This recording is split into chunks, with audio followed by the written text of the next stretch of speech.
Gaza दुनिया का वो हिस्सा जो पिछले 2 सालों से युद्ध की आग में जल रहा है। एक ऐसा इलाका जहां बर्बादी हर कोने से झांक रही है, जहां घरों की जगह मलबा है और सपनों की जगह सिर्फ खामोशी। लेकिन इन खंडहरों के बीच अब एक और दर्दनाक कहानी सामने आई है। एक ऐसी कहानी जिससे इंसानियत का सिर झुक जाता है। नमस्कार, मैं हूं आपके साथ गरिमा शर्मा और आप देख रहे हैं India.com। ये कहानी सिर्फ भूख, प्यास और गरीबी की नहीं, बल्कि उन महिलाओं की है जिन्हें रोटी और पानी के नाम पर यौन शोषण झेलना पड़ रहा है। जी हाँ, गाजा में अब मानवीय संकट इतना गहरा हो चुका है कि मदद बांटने वालों के बीच कुछ ऐसे लोग हैं जो अपनी नीयत में खोट निकालने लगे हैं, और इस खोट की कीमत चुकानी पड़ रही है वहां की महिलाओं को। जरा सोचिए, जब किसी इंसान के पास 2 वक्त की रोटी ना हो, जब एक गिलास साफ पानी ख्वाब जैसा लगे, तब उसकी मजबूरी कितनी बड़ी होगी। और इसी मजबूरी का फायदा उठाते हैं कुछ स्थानीय पुरुष और यहाँ तक कि कुछ एड वर्कर भी। गाजा की महिलाओं ने अपनी कहानियां दुनिया के सामने रखी हैं, और जब आप उन्हें सुनेंगे तो शायद आपको भी लगेगा, क्या वाकई ये 21वीं सदी है? क्या इंसानियत इतनी सस्ती हो चुकी है कि रोटी के बदले इज्जत की सौदेबाजी हो रही है? न्यूज एजेंसी एसोसिएटेड प्रेस ने गाजा की 6 महिलाओं से बात की। हर महिला ने डर और समाज की बंदिशों की वजह से अपना नाम छुपाने की शर्त पर अपने दर्द को साझा किया। उन्होंने बताया कि कैसे उन्हें खाने पीने का सामान दिलाने के नाम पर गंदी मांगे की जा रही हैं। कोई कहता है, तुम्हें छूना चाहता हूं, मुझे ऐसा करने दो, तो कोई शादी का झांसा देकर औरतों को बहलाता है।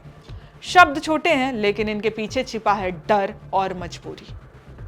ये पहली बार नहीं है कि युद्धग्रस्त इलाकों से ऐसी खबरें सामने आई हों। दक्षिण सूडान, बुर्किना फासो, कांगो, चाड और हैती में भी संकट के समय महिलाओं ने यही दर्द झेला। विशेषज्ञ कहते हैं, जब लोग विस्थापित होते हैं, जब उनका सब कुछ छिन जाता है, तब सबसे ज्यादा असुरक्षित होती हैं महिलाएं। और यही हाल आज गाजा में भी है। ह्यूमन राइट्स वॉच के विमेन राइट्स विजिनल की एसोसिएट डायरेक्टर हेथर वर्क का कहना है, मानवीय संकट लोगों के कई तरह से कमजोर बना देता है और उसका सीधा नतीजा होता है यौन हिंसा में इजाफा। गाजा की महिलाएं और लड़कियां आज अकल्पनीय हालत में जी रही हैं। गाजा में काम कर रही 4 मनोवैज्ञानिकों ने भी दर्जनों ऐसे केस सुने हैं। कई महिलाएं दबाव में आकर चुपचाप सह गईं।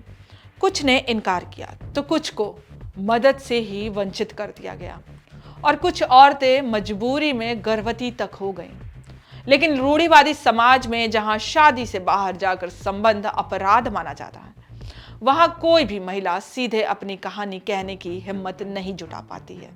उनकी खामोशी सबसे बड़ा बोझ बन जाता है। सोचिए, जब कोई महिला मदद के लिए कतार में खड़ी हो और सामने खड़ा हो एक आदमी यूनिफॉर्म में एड वर्कर बनकर, उसे फोन नंबर थमा दे, शुरू में सीधे साधे सवाल पूछे, पति कहाँ है, कितने बच्चे हैं, लेकिन कुछ ही दिनों में वही गंदे इशारे। एक महिला ने बताया कि उससे पूछा गया। यह आरोप सीधे सीधे संयुक्त राष्ट्र राहत एजेंसी UNRWA तक पहुंचते हैं। पीड़ित महिलाओं का कहना है कि शिकायत दर्ज कराई गई, लेकिन उन्हें जवाब मिला, सबूत चाहिए, कॉल रिकॉर्डिंग चाहिए। अब जरा सोचिए, एक पुराना फोन इस्तेमाल करने वाली महिला सामने से सबूत कैसे इकट्ठा करेगी? UNRWA का दावा है कि उनका यौन शोषण पर 0 टॉलरेंस पॉलिसी है, लेकिन सवाल यही है, अगर नीति इतनी सख्त है तो फिर महिलाओं की आवाज सुनने में देर क्यों? उनकी मदद करने वाले ही उनके खिलाफ क्यों खड़े हो रहे हैं? ये कहानी सिर्फ गाजा की नहीं है, ये उस हर चेहरे का आईना है जिसे हम अक्सर देखना नहीं चाहते। जब भी दुनिया में किसी हिस्से में युद्ध होता है, तबाह होता है सिर्फ घर नहीं, तबाह होते हैं इंसानियत भी, और सबसे बड़ी कीमत चुकाती हैं महिलाएं और बच्चे।